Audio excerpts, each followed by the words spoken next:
So we'll start going into the explanation of the Noble Eightfold Path as it's found in the Mahachattarisaka Sutra, which is in the middle-length discourses. Okay, so here the Buddha explained not only the Noble Eightfold Path, but the worldly Noble Eightfold Path, the 8 factors that were the worldly ones, the super-mundane ones, and the opposite, the wrong ones, the wrong, the opposing thing that they were designed to counteract.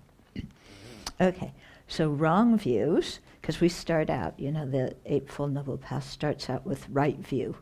Okay, so the opposite, wrong views, includes believing that our actions have no ethical value or do not bring results, so that there's the whole thing of karma and its results is fairy tales, believing that, or believing that there's no continuity of being and that everything ends at the time of death.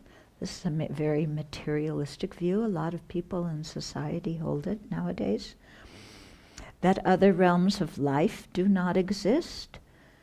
We can't deny animals, but, all the other ones, just we tune them out, absolutely they don't exist. And that liberation is impossible, because thinking maybe that the afflictions inhere in the mind, so there's no way to eliminate them, or that you can only eliminate them so much and they're going to come back. And that defilements inhere in the mind. Okay, so these kind of wrong views. So it's wrong views that are going to affect your spiritual practice. And you can see why wrong views are so pernicious is because when we have the wrong view, then we don't engage in the correct practice. Yeah, so it's the wrong view itself, just having that thought itself is just a thought. But what we do motivated by that wrong view is, we completely take ourselves astray. So Nagarjuna mentioned this in Precious Garland in the early verses, remember, with the example of, a group of cattle walking along a precipice, so like us walking in samsara, and the head cow, meaning like a teacher, goes down the wrong path into the jungle or off the precipice, and all the other cows follow. Yeah, so we don't want to, go down the precipice, and definitely we don't want to lead others down there either. Yeah, so Nagarjuna really warns about that. Okay, then the supramundane right view is the faculty. Sorry. I knew I skipped something. I was going, where's the mundane right view? So the mundane right view is the opposite of these wrong ideas. Okay, it includes knowing that our actions have an ethical dimension and bring results, that there's a continuity of being after death, that other realms exist, and that there are holy beings who have actualized the path, and so on. Okay? So we have to start our practice on the basis of these mundane right views. Now at the beginning when, people who didn't grow up Buddhists come along, we may not have these mundane right views. Yeah? So we learn, we examine, we check, we think about it. We don't throw anything out and say, absolutely, it's impossible. We just say, I don't understand it yet. But we practice what we're able to understand, and go from there. Okay. Then that eventually leads us to supramundane right view, is the faculty of wisdom, the power of wisdom, the discrimination of phenomena awakening factor, and the path factor of right view in the mind stream of an Arya. Okay, so when we do the 37 harmonies with awakening, okay, we have 5 faculties 5 powers, 7 awakening factors, Eightfold Noble Path. And we have some other ones as well. So of the 5 faculties, this is the one of wisdom. Of the 5 powers, supramundane right view is the power of wisdom. Of the 7 awakening factors, this is the one of discrimination of phenomena. And of the path factors, in other words, the Noble Eightfold Path, it's the right view in the mind of an Arya. Okay? So it has to be somebody who's realized Nibbana. Yeah?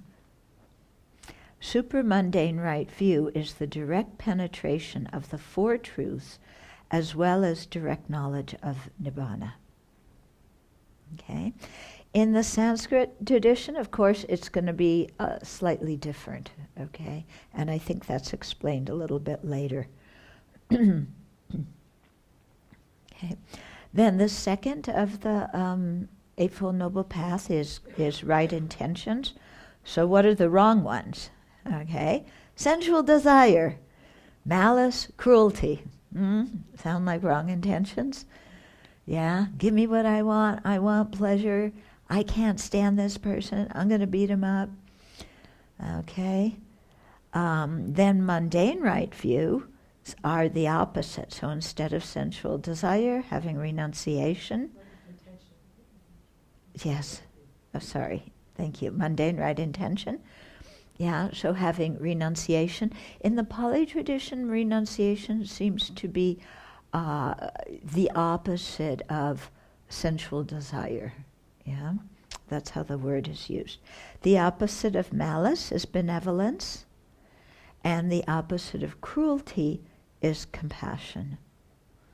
Okay, or non-violence. The word that it's translated, it's ahimsa, what Gandhi spoke about. So non-violence, compassion. Okay, so here renunciation is a balanced mind free from attachment to sense objects. Okay, so that's what it is in the Pali tradition. Yeah, so there's sense objects, your mind is balanced. You're not completely overwhelmed, like a donkey with a rope through its nose, letting the sense objects guide us around.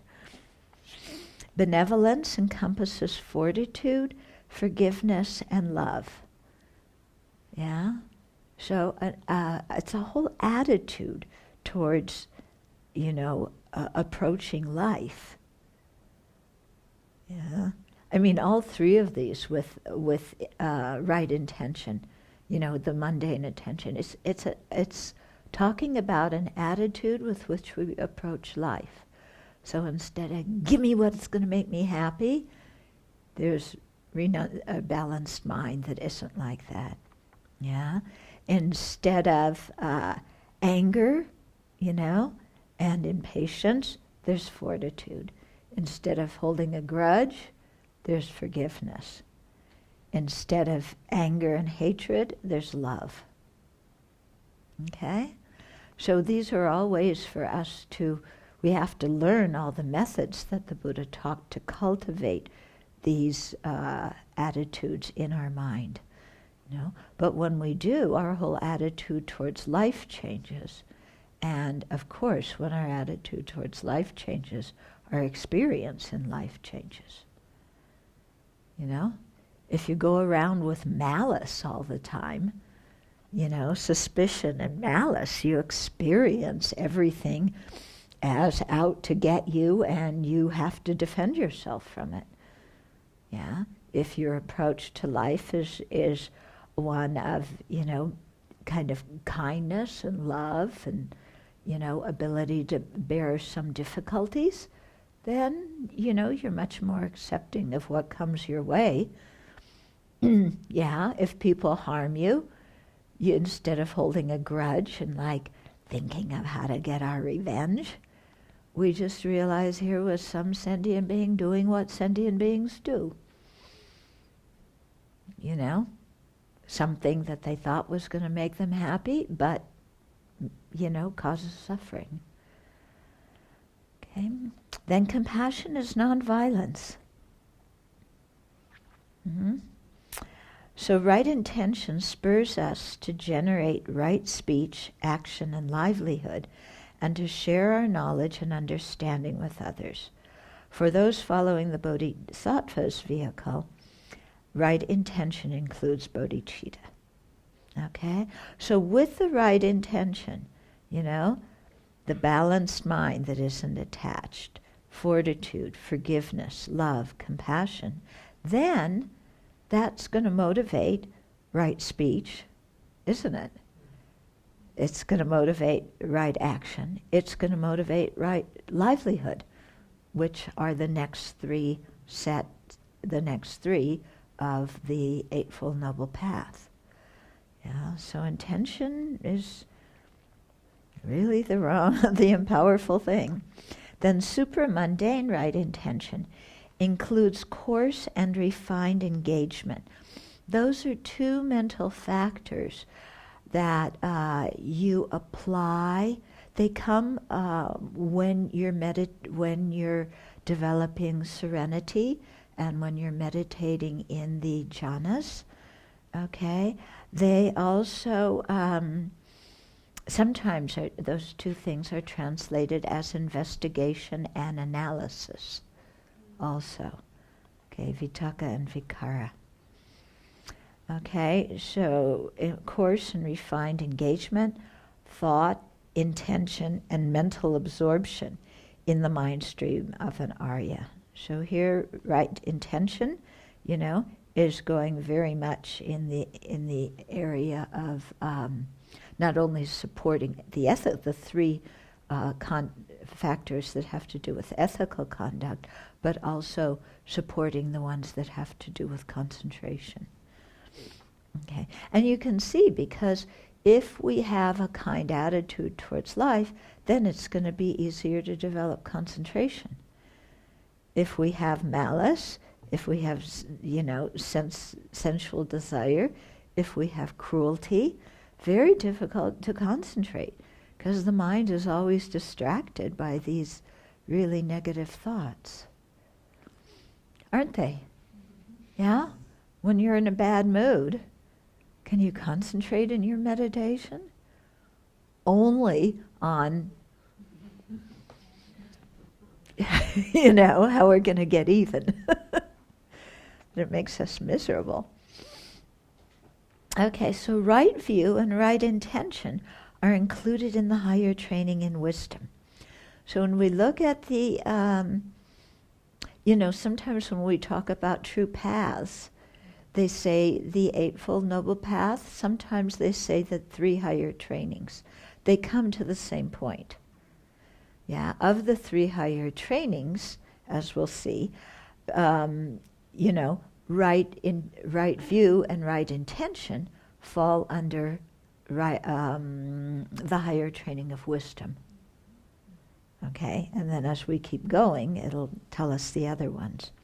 Okay, now actually we're moving into the three ethical ones that actually pertain to the higher training of ethical conduct. So the first one, it has to do with speech. So wrong speech is the four non-virtues of speech: lying, disharmonious speech, harsh speech, and idle talk. Okay, mundane right speech is meritorious speech that abstains from those four. Okay, so that either abstains by not lying, not having disharmonious speech, not harsh speech, not idle talk, or doing the opposite, telling the truth, using our speech to unite people who are not in harmony, speaking kindly to others, and talking about appropriate topics at appropriate times. So cultivating right speech requires conscious effort and a strong resolution to speak truthfully, gently, kindly, and at the appropriate time. It sounds so easy, doesn't it? Yeah? What's easier for you? To abstain from the three physical non-virtues and to do the opposite of those, or to abstain from the four non-virtues of speech and to do their opposites. The physical ones are much easier, aren't they? Yeah, because those actions are much grosser, so it's easier to restrain. But the verbal ones, yeah, thought in the mind, out the mouth, you know? And so this is why we often have silence during group retreats. Because the silence gives us the ability to observe our urge to speak, and to monitor and ask ourselves, you know, is this something truthful? Is it going to unite people? Is it kind? Is it appropriate? Or am I just talking because I like to hear myself talk? Or because I'm such an exquisite know-it-all that I should give my advice to everybody about every topic, whether they want it or not, because I'm so compassionate that they need to hear my advice.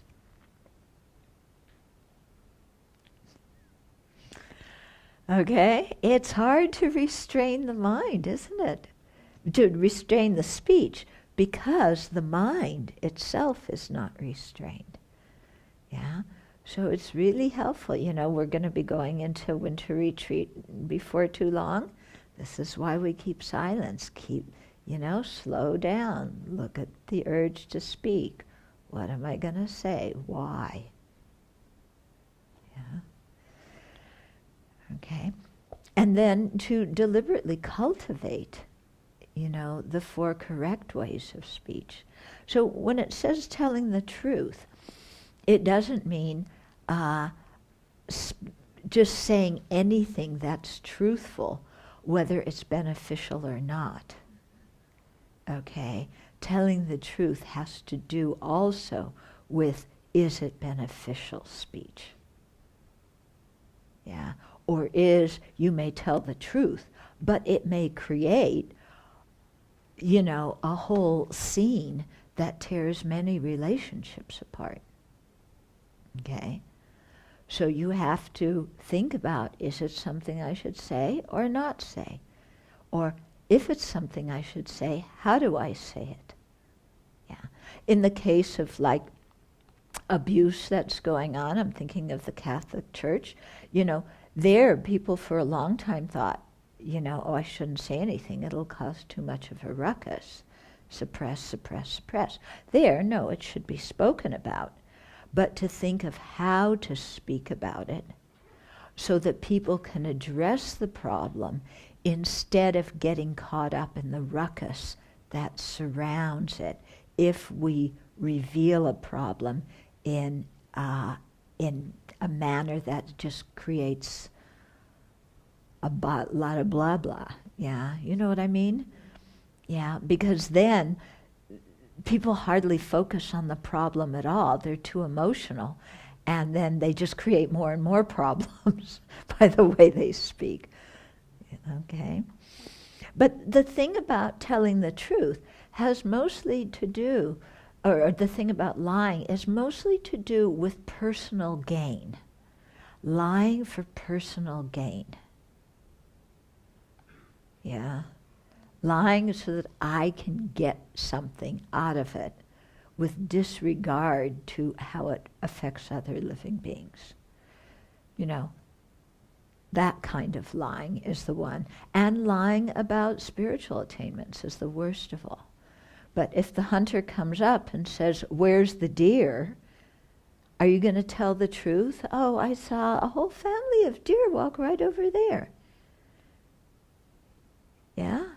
Is that wise to tell the hunter where the deer are? That's stupid.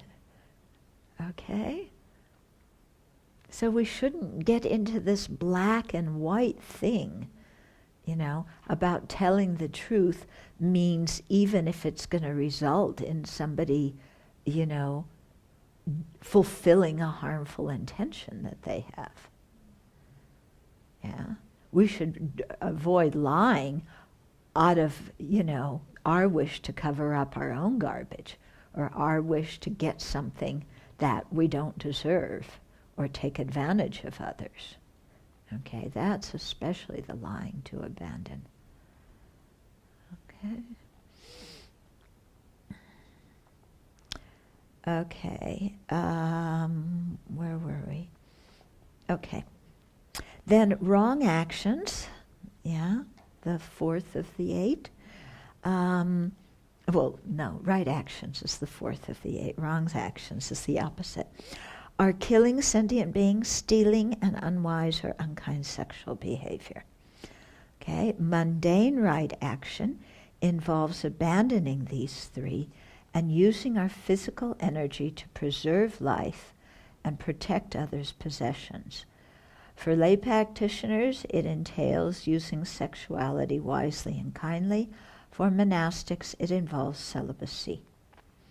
While taking intoxicants is not included in wrong action, to develop the Noble Eightfold Path, abandoning intoxicants is essential. Mindfulness is difficult to cultivate even when the mind is clear. How much more so when the mind is intoxicated? True? Not true? True. Okay. Yet in not taking intoxicants is of the 5 precepts, the one the people falter on the most, that they opt out of the most. Yeah? Because, it's nice at a family gathering, at a wedding, we toast and it's good, everybody's happy, and if I don't drink, they're going to think I'm weird. Yeah, because the whole family does it, it's a family tradition. Yeah, or my friends are going to think I'm weird because we always go out to the pub and we have such great discussions at the pub. But if I go to the pub and ask for grapefruit juice or grape juice, they're going to think, whoa, what's she been doing? Yeah, Buddhism teaches you can't enjoy yourself. Yeah, so for their benefit. Yeah, we don't want them to misunderstand Buddhism, do we? Yeah, so then we should drink and drug with our old friends so that we behave normally, and then because we hang out with them, then we can teach them the Buddhism. When we're a little bit tipsy, when we're a little bit doped up, we're with our friends, then we can have a really good discussion. We can tell them all about Dharma. Sounds good, doesn't it? Okay. Oh, you agree? It sounds good, huh? Yeah, completely. Yeah. The one about sexuality, the use of sexuality too. Oh my goodness, people usually flip out about that one.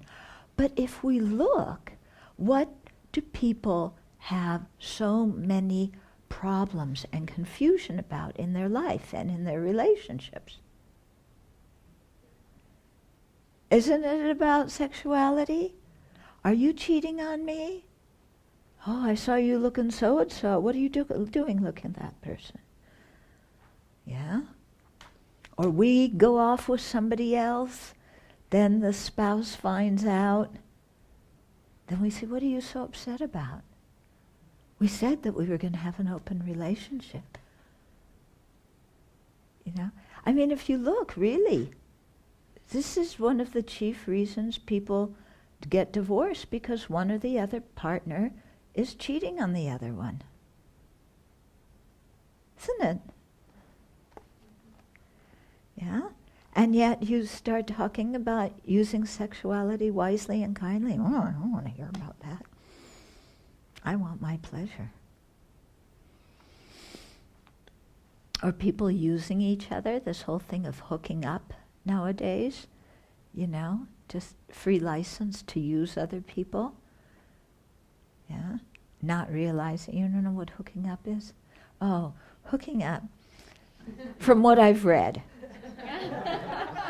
I don't have experience, is people just meet the first time they go to bed, they go to bed the first time they meet, and then thereafter they, they may go out on dates, but the whole purpose is to go to bed with each other.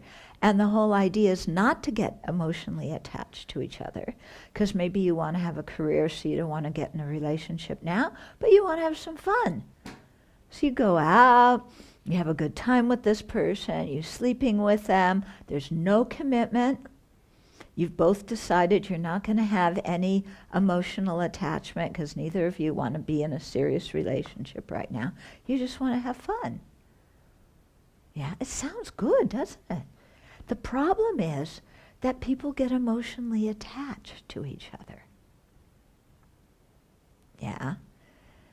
And that sexual intimacy can bring a lot of emotional attachment. Yeah. But people don't want to hear that. I don't want to go out and, same thing with safe sex.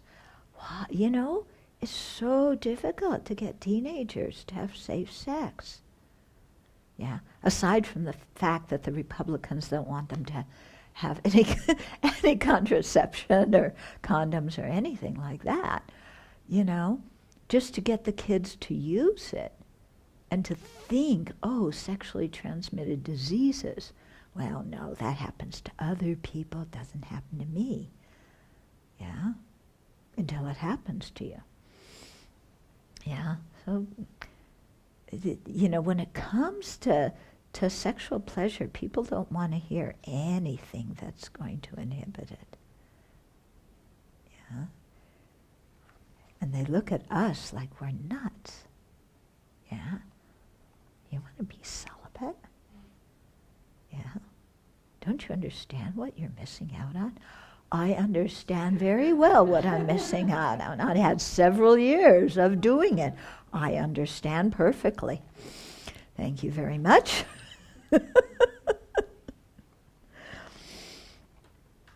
Okay, wrong livelihood. Okay.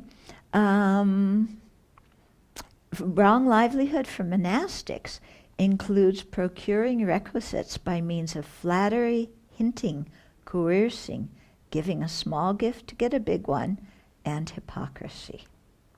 Okay? So flattery, yeah, you're so kind and generous. Yeah?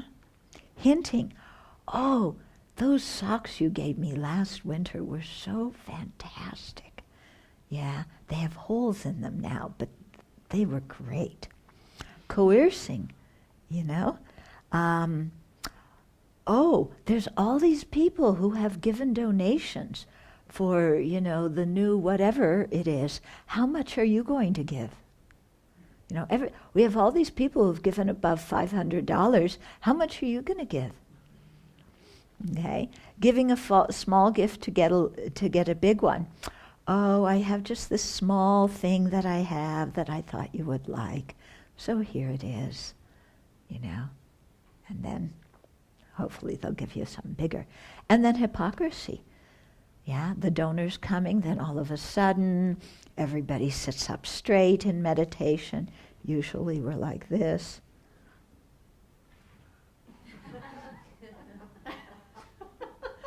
Then, the big donors are here. We're all. And we all wear our socks with holes. We wear our what? Our socks with holes. Yeah, we wear our socks with right like this. The new mudra. Okay. It can also be kind of pretending to be what you're not. Like, it's very good to be generous to sentient beings, but when you're generous to a bodhisattva, you create so much more merit. Guess who's a bodhisattva? This kind of hinting, hypocrisy kind of thing. Okay?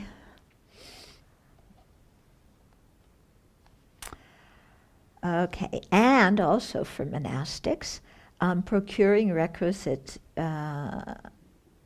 Okay, so mundane, wait a minute, I'm still on wrong livelihood. Okay, it is inappropriate use of offerings given by people with it includes inappropriate use of offerings given by people with faith. For example, using them for idle pleasure or entertainment.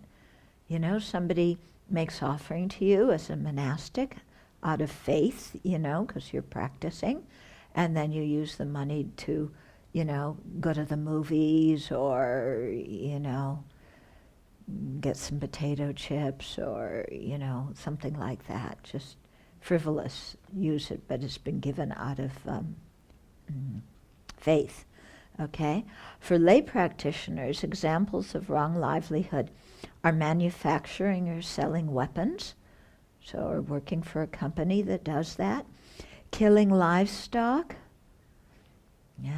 making, selling, or serving intoxicants. You have to be very careful about this one. You know, flight attendants, you know, being a barista is you make a lot of money, but you get a lot of people intoxicated. Publishing or distributing pornography. Okay, operating a casino.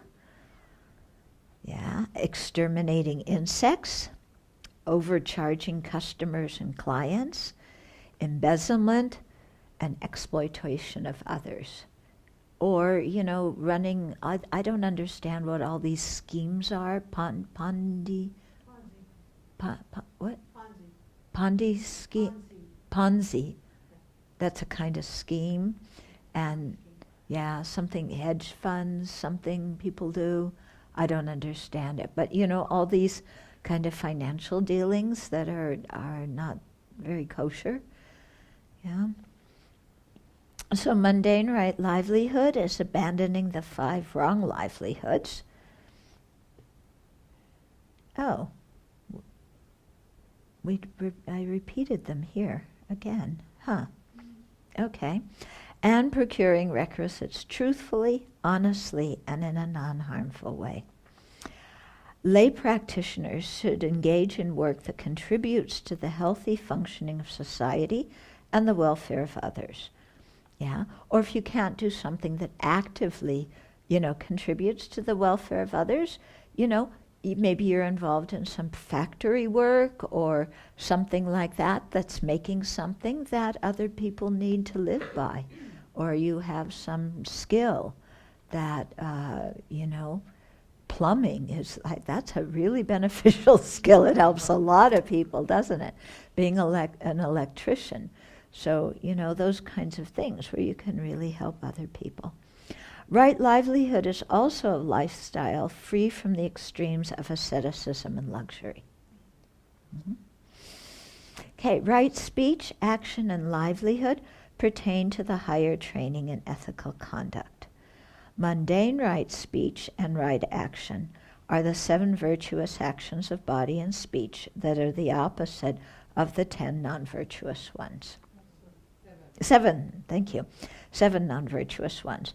Supramundane right speech, action, and livelihood are the Aryas refraining from and abandoning wrong speech, action, and livelihood, and they're engaging in right speech, action, and livelihood. Okay? Then, effort, you know, is the next one. So mundane right effort is the 4 supreme strivings. These are 4 of the 37 harmonies to awakening. So the effort to prevent the arising of non-virtues, that takes effort, doesn't it?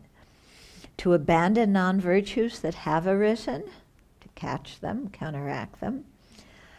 To cultivate new virtues requires effort, and to maintain and enhance virtues that are already present. Okay?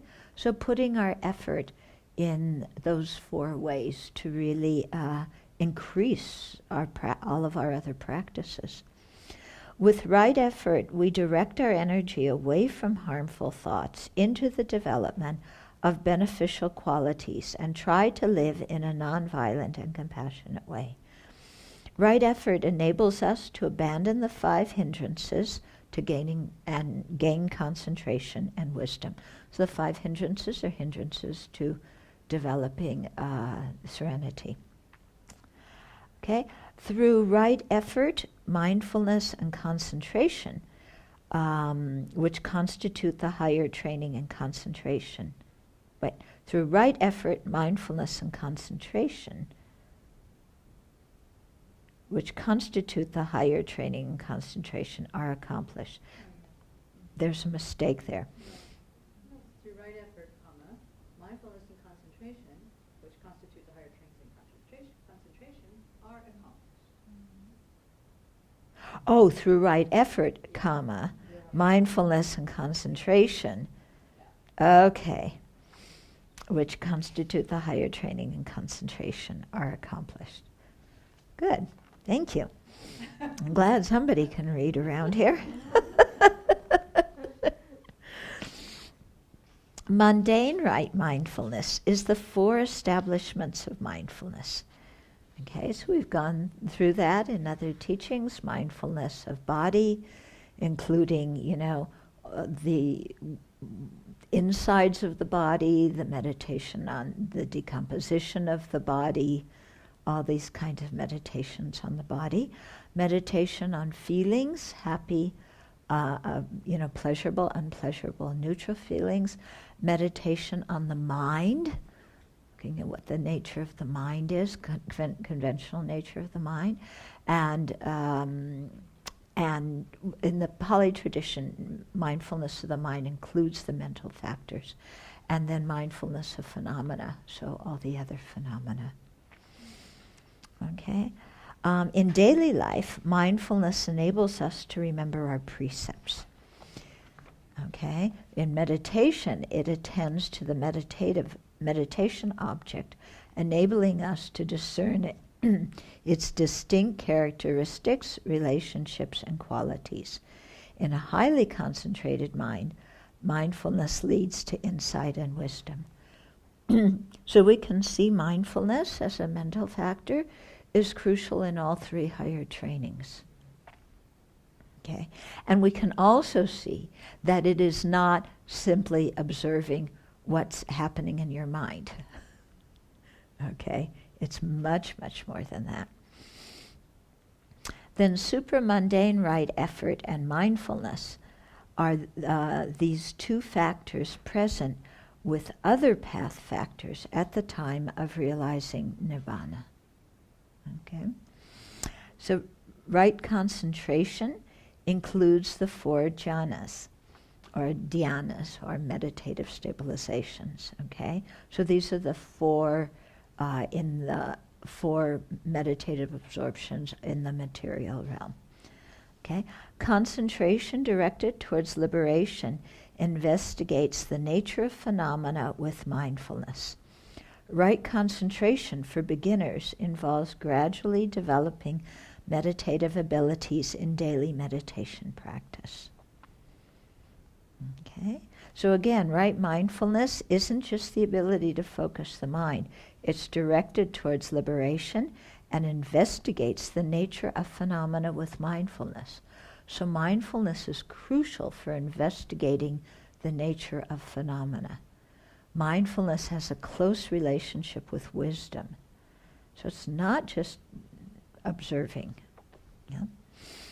Then supramundane right concentration is the 4 jhanas conjoined with wisdom and the other path factors at the time of perceiving nibbana. The supramundane path is a right concentration. Okay? In it, all 8 path factors are present simultaneously, each performing its own function. So all 8 of the Eightfold Noble Paths are present, when there is the supramundane path that is focused on nibbana. Okay? So at that moment, you have right action, right speech, right livelihood, and of course right view, right intention, right mindfulness, right effort, right concentration.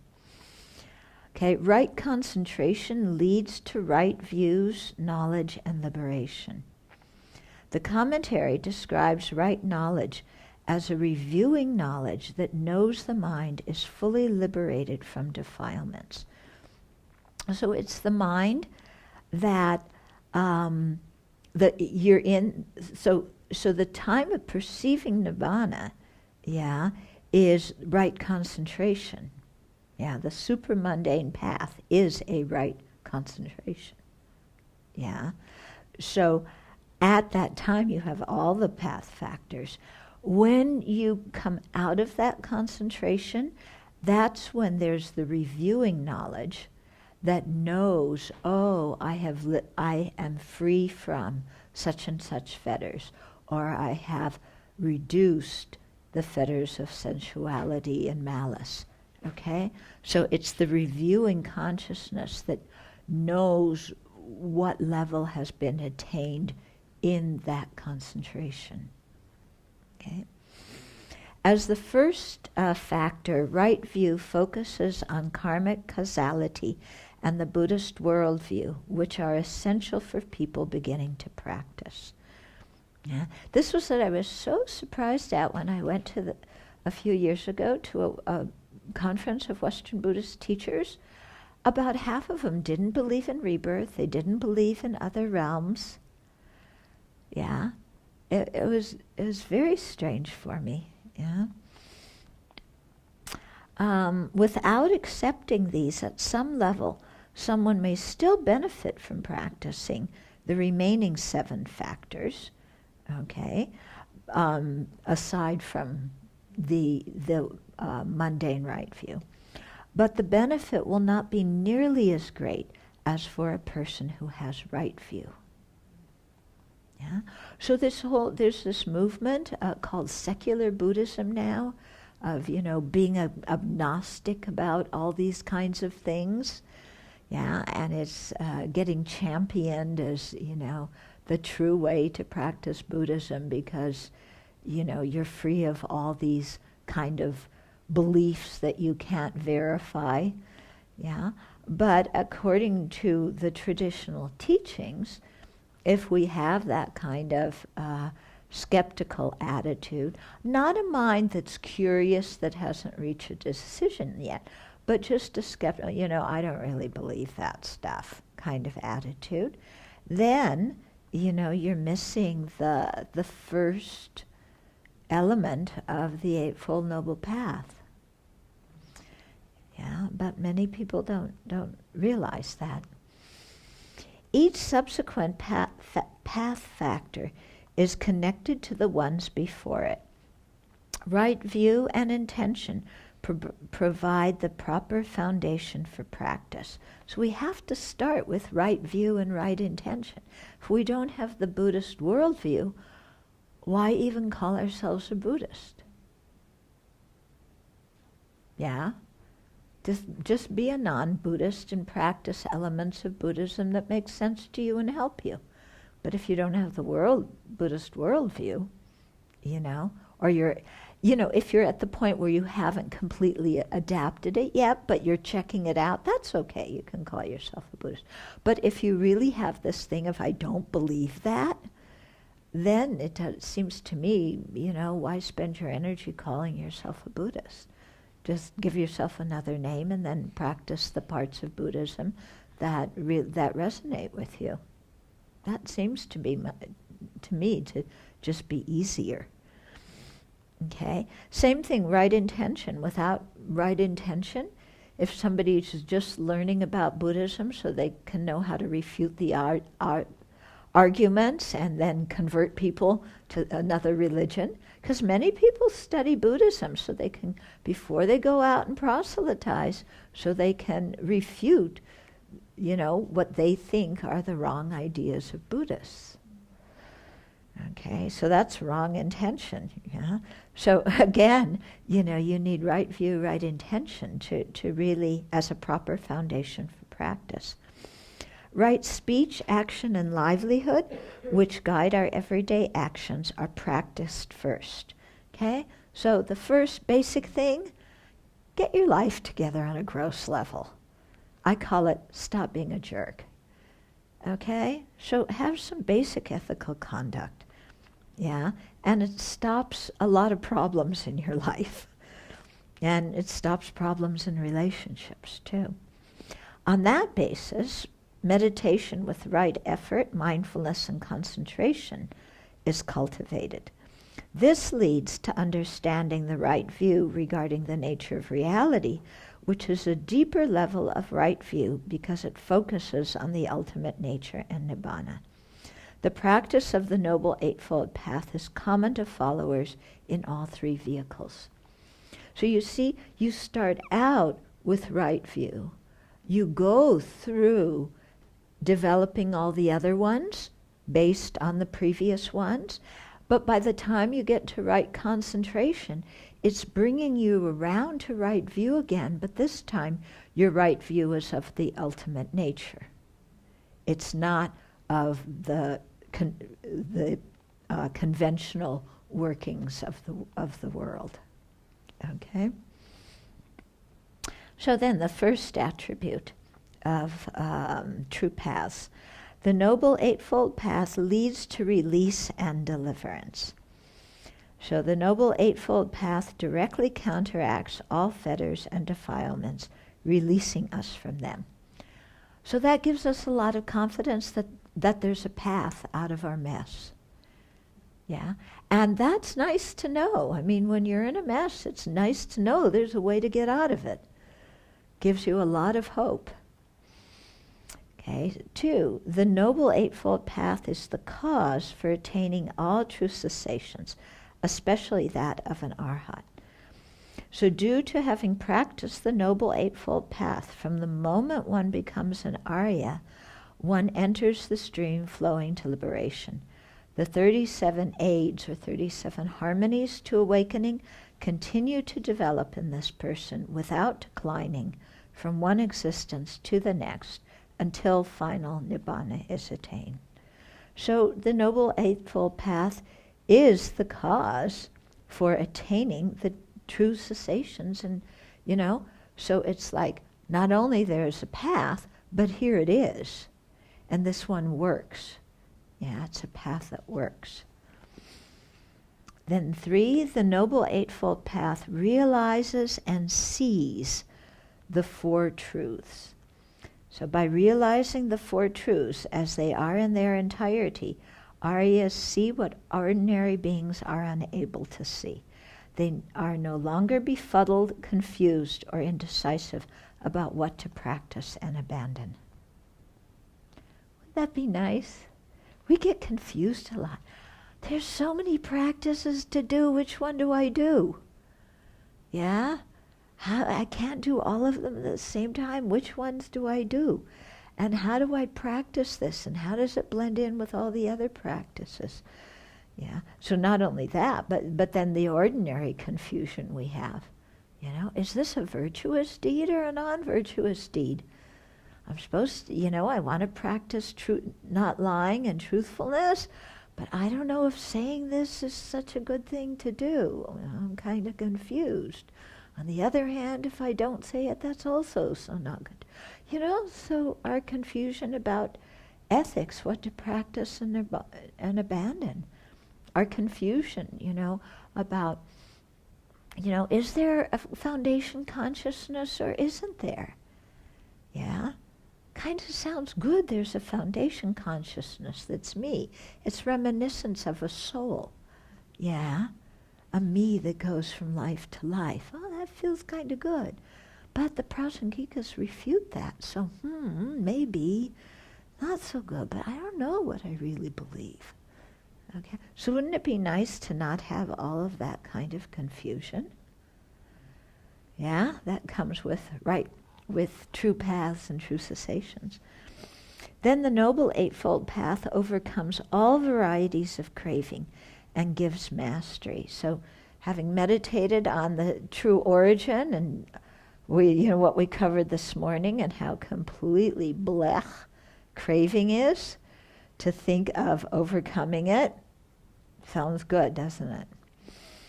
So Aryas never fear losing their attainments. They know insight wisdom and path wisdom remain firmly in their mind streams. By practicing the 3 higher trainings, Aryas have become masters of themselves. Through having seen Nibbana, if only for some moments, they have full confidence in the Dhamma and the attainments of the Buddha and the Sangha. When someone fully sees with correct wisdom the 3 characteristics or the 4 attributes of true dukkha, he or she automatically understands the other 12 attributes of the 4 truths. Okay? So it's an interesting thing, you know.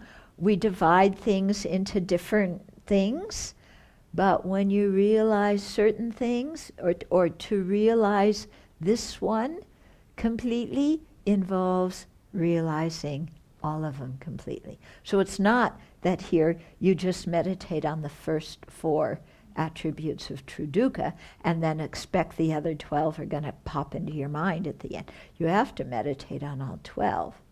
But when you realize the first 4 completely, all 12, all the rest, the other 12, so all 16 are there in some way. Okay.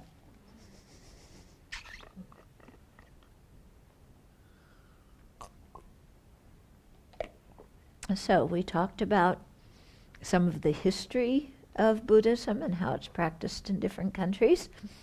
We talked about what taking refuge is, because that's the demarcation line of being a Buddhist. And then having become a Buddhist, what is the basic framework of the Buddha's teachings?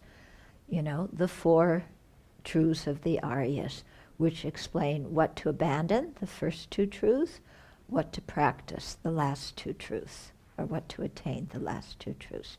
And then within the last truth, true paths, we have the 3 higher trainings. So the next 3 chapters, actually a little bit more than 3 chapters, talk about the 3 higher trainings in more depth. Okay?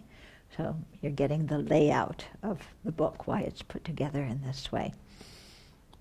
So chapter 4, the higher training in ethical conduct. The 4 truths establish the reason and framework for Dharma practice. To attain nirvana, we must cultivate the 3 higher trainings in ethical conduct, concentration, and wisdom. The 3 higher trainings differ from the 3 trainings because their goals are higher. The mere trainings are done to fulfill aims in samsara, such as having a fortunate rebirth, while the 3 higher trainings are directed towards liberation and full awakening. So example of the 3 trainings that are not higher would be ethical conduct done for the purpose of a good rebirth, concentration developed for the purpose of getting a rebirth in the form or formless realms, in material or immaterial realms, developing wisdom about karma so that you can, you know, have a good rebirth, something like that. Okay? So, but whereas the 3 higher trainings are aimed at liberation and awakening. Also, the 3 higher trainings are done with refuge, because other religions may have their own version of the 4 truths and the 3 trainings. Yeah, but ours is done with refuge in the Buddha Dhamma Sangha. Okay, because other religions, you know, what's true dukkha? Yeah, in theistic religions, what is it? It's being separated from God, having a body, again, that's painful. What's the cause of it? Sin.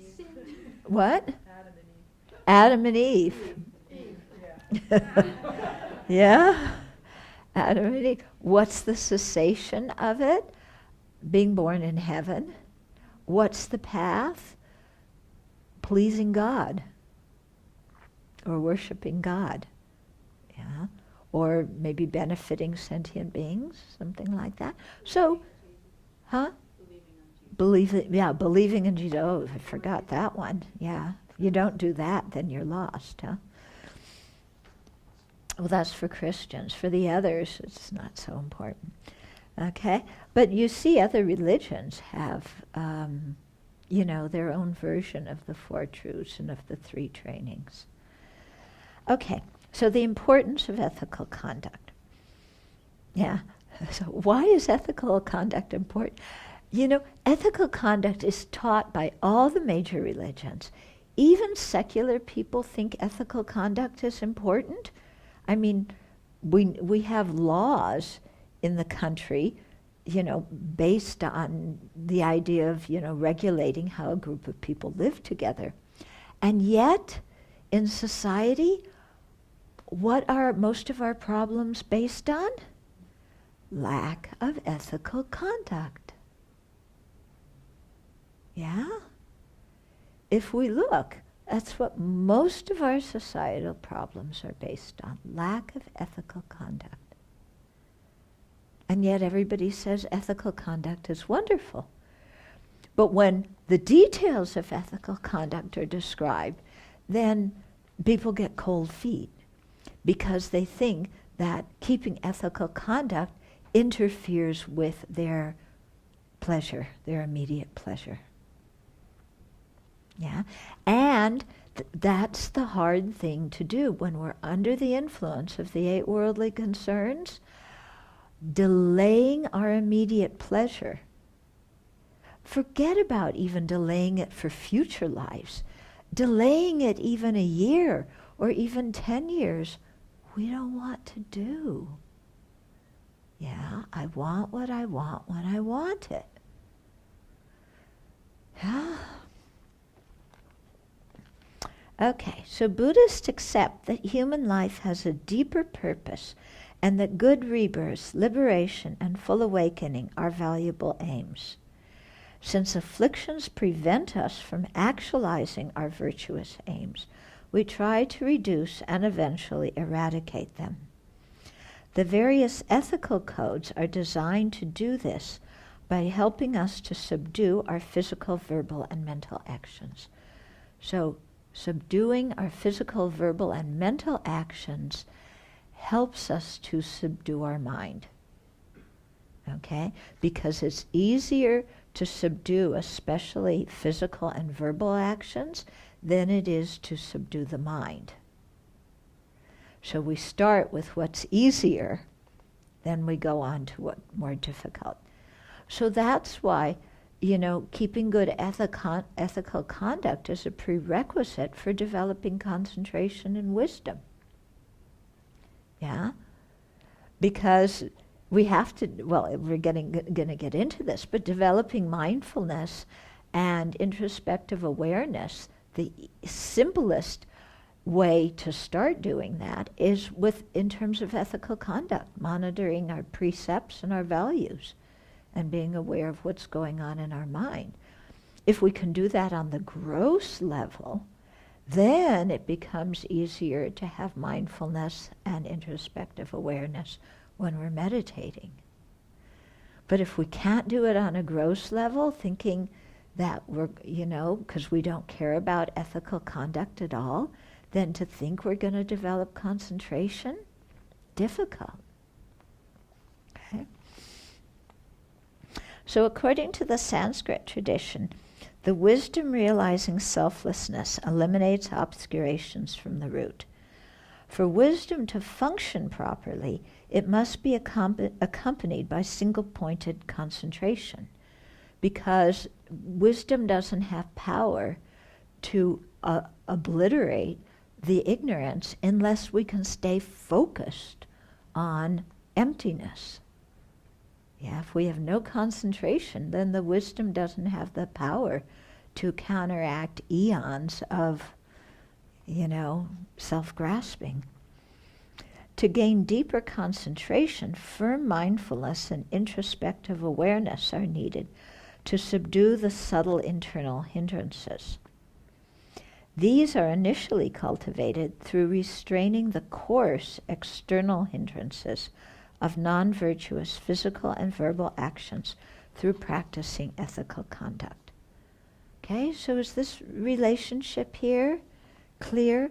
To, have the wisdom We need the concentration, otherwise the wisdom doesn't have the power. Also, without concentration, we can't focus long enough to do the investigation on the nature of reality because our mind is bouncing all around. But to develop concentration, we need mindfulness and introspective awareness. And these are practiced initially in terms of ethical conduct, monitoring our physical and verbal actions. Okay? So ethical conduct means to restrain from doing harm. Okay? Somebody asks you what ethical conduct is? It's not anything fancy. It's non-harmfulness, restrain from doing harm. And it applies to both monastics and lay followers. Tibetan Buddhism contains 3 levels of ethical restraint: the Pratimoksha, Bodhisattva, and Tantric.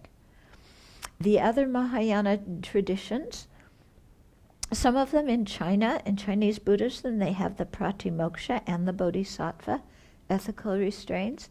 In Japan, they have their version of the Bodhisattva ethical restraints that incorporate some aspects of the Pratimoksha precepts. Okay, and the Shingon in Japan has, they would have the Tantric ethical restraints as well. The Pratimoksha ethical restraint focuses on abandoning harmful physical and verbal actions. The Bodhisattva ethical restraint emphasizes abandoning self-centered thoughts, words, and deeds. The Tantric ethical restraint aims to overcome subtle mental obscurations. Because their focus is progressively more subtle, the 3 sets of ethical restraints are taken gradually in that order. Okay? You can see, why did the Pratimoksha come first? Because they have to do with gross physical and verbal actions. Yeah? Bodhisattva ones come next. They're more subtle. They have to do with self-centered words, thoughts, and deeds. So some of the Bodhisattva precepts we can break by physical and verbal deeds, some just by what's happening in our mind. So much more subtle. Okay? The Tantric ones have to do with overcoming subtle mental obscurations. So they deal much more with the mental aspect. There's some verbal and physical too, but really emphasizing the mental. So even more difficult to keep. Yeah. So that's why, to practice properly, it's good to start with one of the versions of the Pratimoksha precepts. Then go on to the Bodhisattva precepts or ethical restraints, then the Tantric ethical restraints. Nowadays, many people come into Buddhism, they take the Bodhisattva ethical restraints right away, or some jump into Tantric ethical restraints right away without really understanding what any of these are and without the proper preparation. And then, of course, they get confused. Yeah? So that's why it's important, start at the beginning. Yeah? It's okay to be a beginner. Yeah? If we accept being a beginner and forming a good foundation, it'll be much easier in the long term. But of course, when we're new to the Dharma, we don't know what the beginning is. And we walk into a Dharma center and somebody's giving an initiation and everybody says, "Oh, wow, this is fantastic, you should take it." So we take it because we don't know what to do and all these people say it's good to do. Yeah? So I think there needs to be much more responsibility on the end of the Dharma centers for educating people, about how to progress in a helpful way. But you see, I'm old-fashioned. I believe this stuff, Some people, go on to the high stuff right away. So keeping the commitments and precepts we have taken is essential to attain realizations. Some people are brave when taking precepts and commitments, but are cowardly when it comes to keeping them. True? Okay. Or we see, oh, I want to do this thing, it's so great, but the tax you have to pay is you have to take some kind of precepts and commitments. That's like the tax you don't really want to do, but you have to do it to get the good stuff. It's the wrong view. The precepts are there to help us do that practice.